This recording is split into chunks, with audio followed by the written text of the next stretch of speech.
sorry I'm not 100% and I'm not joining you for all of the conference events, but it's a great pleasure to be here.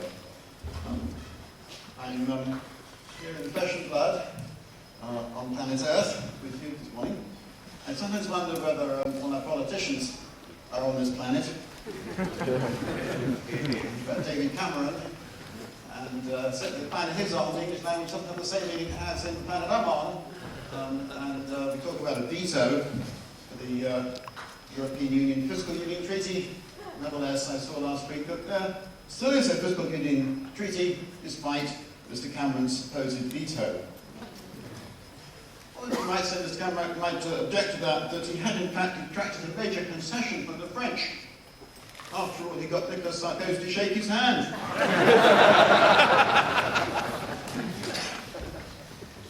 Down to business.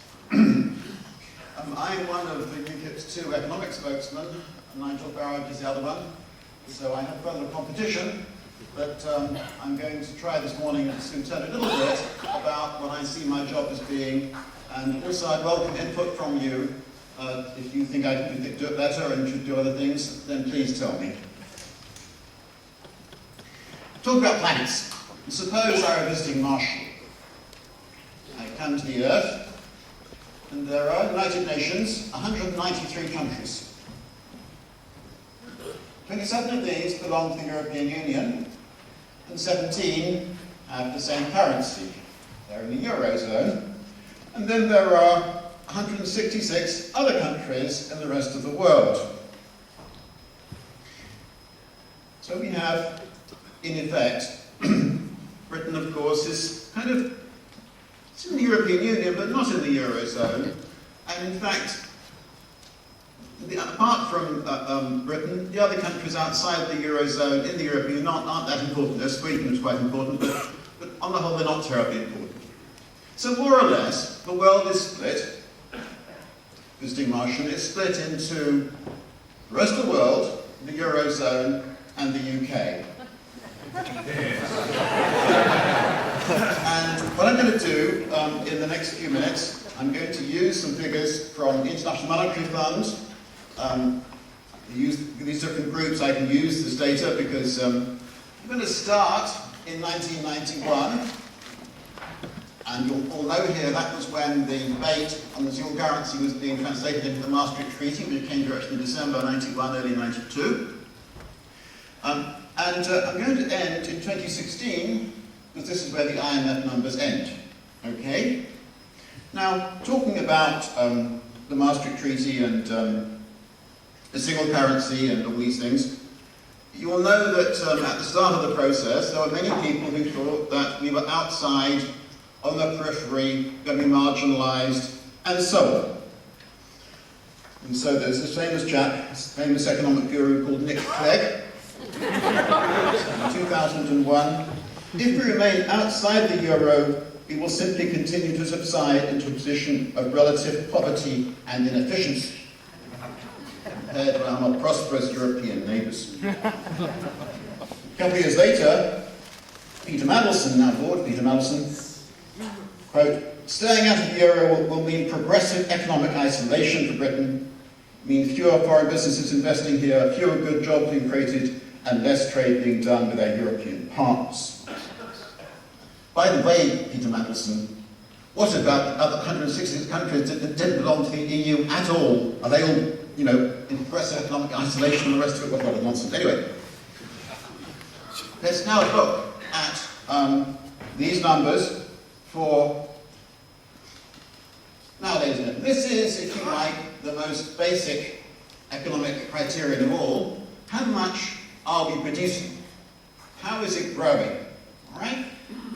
You see the line at the top is the rest of the world, and the line at the bottom is the Eurozone. All right? And you'll see the line at the top is, with a couple of exceptions, over this 25-year period, higher than the line below. All right? Central fact about the relationship between the Eurozone and the rest of the world, the Eurozone is doing very badly.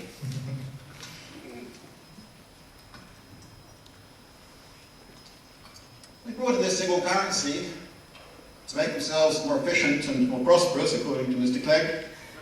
And this is what actually happened. Their share of world output collapsed.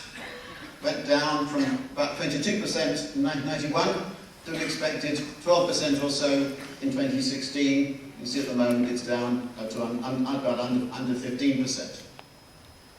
These nations are failing. Do we have, I suggest, the notion of progressive economic isolation, which Mr. Nelson's phrase again, for Britain, for the United States, for Canada, for Australia? They don't have this thing called the single currency, or they belong to the Eurozone. In fact, in this period, typically output in the Eurozone grew by about 1.5% a year, which is about half of that in the rest of the world. Only a couple of years when it grew faster. Some of the original advocates of this thing might say that, well, it needs a bit of time, so over time that actually the Eurozone should do better. Well, look at what's actually going on. In fact, in the last decade, the growth rate in the world as a whole, the rest of the world, the world outside the Eurozone, was 3 times that in the Eurozone. Ladies and gentlemen, the Eurozone, the European Union without us, is an economic failure. All right?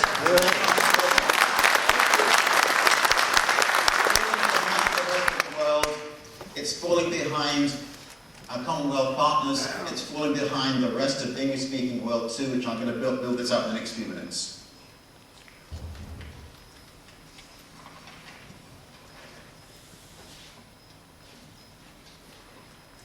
Okay?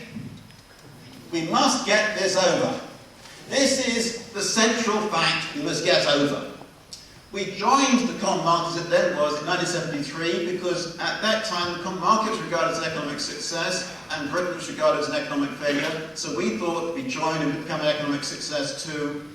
We will get out when people realise that the European Union is an economic failure and we're making ourselves poorer, more marginal, more peripheral by belonging to this thing. We should join the rest of the world, okay? Yeah.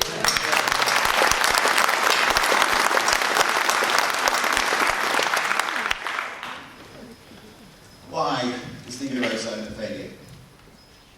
It's overgoverned. Government spending is too high. Government spending typically in members of the European Union is about 45–50% of national income. In the other English-speaking countries of the world, it's typically about 1/3. In other countries, it's lower still. Because we're overgoverned, overtaxed, and my word, are we overregulated too?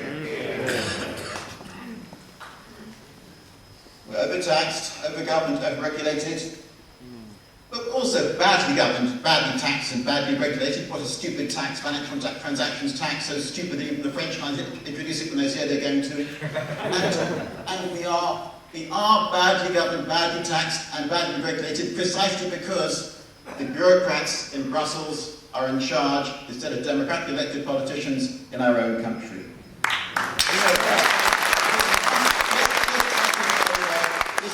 This is the most important thing. I think to be my job in the next couple of years to try and get this message over time and time again. I'll tell you shortly on what I plan to do on this front, but we must try and get it over as much as we can. This is the most important thing, it seems to me, because we joined because we thought we were going to be better off. We're going to leave because, in fact, we're going to be worse off if we stay inside this horrible structure. When I hear from members, time and time again, actually, using 2 particular subjects.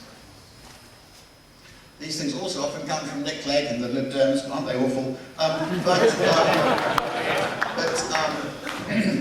This is the idea that 3 million jobs depend upon our remaining in the European Union. I've only got a few minutes, I won't develop it now. It's a myth, it's rubbish. And I plan to write things about that which will debunk that myth. We must get this message over in the next couple of years. And the other myth is that if we leave the European Union, 50% of our exports are at risk. Rubbish. There are countries outside the European Union that export on a very large scale to the European Union, and once we're out, we'll be one of them too.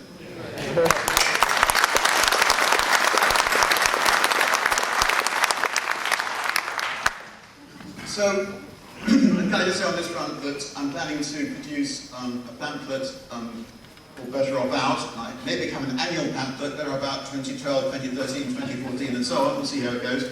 I hope that we do eventually leave the European Union. I don't need to write it anymore, but I'll try and get it going.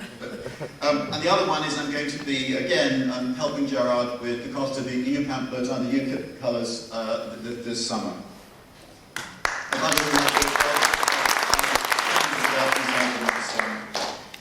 Well, what should our strategy be? Our national economic strategy, if there is such a thing in the 21st century. And I want now to say a little bit more, a standpoint of visiting Marshall, as it were, about the world we live in and where Britain should be placed in that world.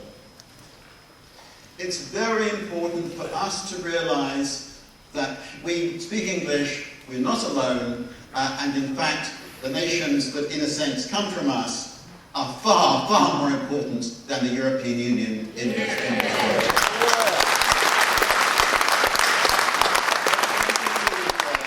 The United States of America, of course, Canada, Australia, and this may surprise you, also Hong Kong and Singapore. They are advanced country nations. Hong Kong and Singapore, they picked up all those Victorian virtues, free trade, low taxes, and so on, and my word, have they prospered. And their incomes per head are now higher than in this country. And they're included in that group. At any rate, if you add up the output of these nations, it's much larger. They're about over a quarter of world output compared with under 15% for the Eurozone. They are far, far more important. And if we think about, these is numbers from the International Monetary Fund. This is not Tim Congdon, this is the International Monetary Fund, okay? In 2016, they expect the Eurozone to account for 1/8 of world output, and that's all. All right? The other world represents the other 7/8, the other 87.5%. Let's be clear which part really matters. All right? It's the rest of the world that really matters.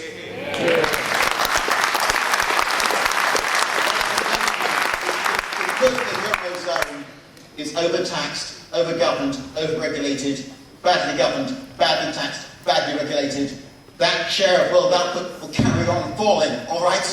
Our grandchildren will be living in a world where the Eurozone is probably 7-8% of world output, and the rest of the world is far, far more important.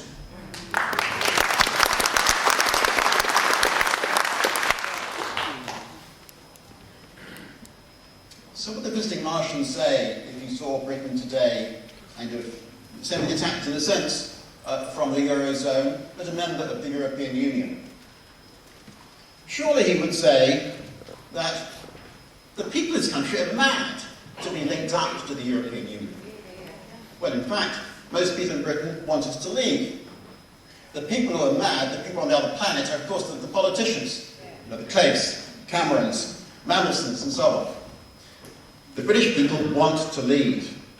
And can I just say that, again, if you think ahead a little bit, think about the world that we're going to be coming into in the next few years, what I've done here is to include not just, by the way, the advanced high-income countries that speak our language, but also such nations as India, Malaysia, and so on. And they totally dominate the Eurozone. They totally dominate it. That's even 5 years away, think 50 years away, and that blue bit will be massively bigger. It will slice at the end. Nick Clegg said that if we didn't join the Eurozone, we'd be facing a position of relative poverty and inefficiency compared to our more prosperous European neighbours. Ladies and gentlemen, I suggest that the relative poverty and inefficiency is going to be for the members of the Eurozone compared to the more prosperous partners that we have in the English-speaking world, around the world, and that our job should be to associate ourselves much more closely with the nations that share our language, our culture, our legal and constitutional arrangements, not least because those arrangements protect the freedom which this country is known, personal freedom, respect for the individual. If you're living in Canada or Australia, you don't have to worry about the European arrest warrant, European investigation order, or the loathsome Europol. The rule of law still stands, habeas corpus, and so on. we'd be better off out from the European Union. What we should do over the next few years, people in this room, we must put up our case for leaving the European Union. It is, I've argued this morning, very much an economic case. It is a wider one. We must leave the European Union and join the rest of the world. Thank you very much. Yeah.